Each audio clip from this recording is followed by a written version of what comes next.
Pay আগে 50% দিয়েছিলাম, বলেছিলাম মে মাসের মধ্যে আরো 50% দেবো, আজকে কিন্তু কমপ্লিট করে দেওয়া হলো। আমরা কথা দিলে কথা রাখি। এবং আরো 16 লক্ষ যারা লিস্টে আছেন তারা আগামী ডিসেম্বর মাসে প্রথম ফেজ পাবেন এবং মে মাসে সেকেন্ড ফেজ পাবেন। তাহলে কত হলো? 12 লক্ষ আর 16 লক্ষ 28 লক্ষ হলো। আগে 47 লক্ষ করেছি 30 শয্যা বিশিষ্ট গ্রামীণ হাসপাতাল নির্মাণের জন্য 30 কোটি 33 লক্ষ টাকা দেওয়া হলো।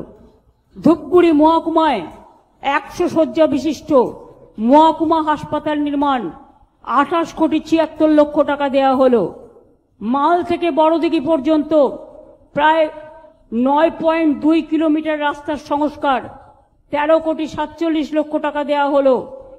মাল ব্লকে খালপাড়া জুনিয়র হাই স্কুলের কাছে চাংমারি পিডব্লিউডি রোড থেকে পিএমজিওয়াইসি রোড 8 কোটি 64 লক্ষ টাকা দেওয়া হলো। জেলার বিভিন্ন ব্লকে 9টি গ্রে ওয়াটার ম্যানেজমেন্ট প্রকল্প 8 কোটি 32 লক্ষ টাকা দেওয়া হলো। যাদের চোখে ঠুলো পড়ে বসে আছেন,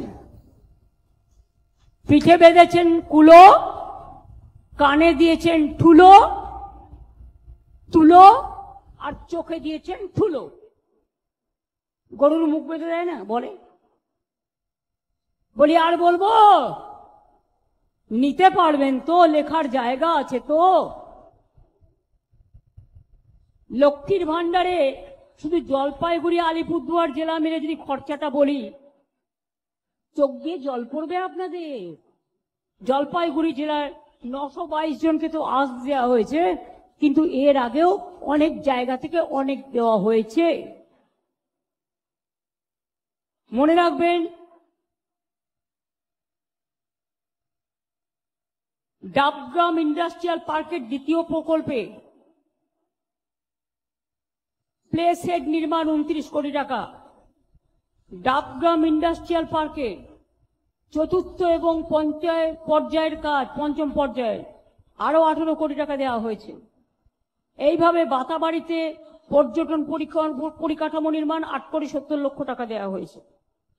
বানারহাটে শীতলা মাতা মন্দিরের কথা বলেছিলেন উন্নয়নের জন্য, প্রায় 1 কোটি টাকা দেওয়া হয়েছে। মর্গান হাউসের শিলান্যাস করা হয়েছে। অনেকগুলো উন্নয়ন, 8টি কটেজের মান উন্নয়ন, প্রায় 91 লক্ষ 92 হাজার টাকা দেওয়া হয়েছে।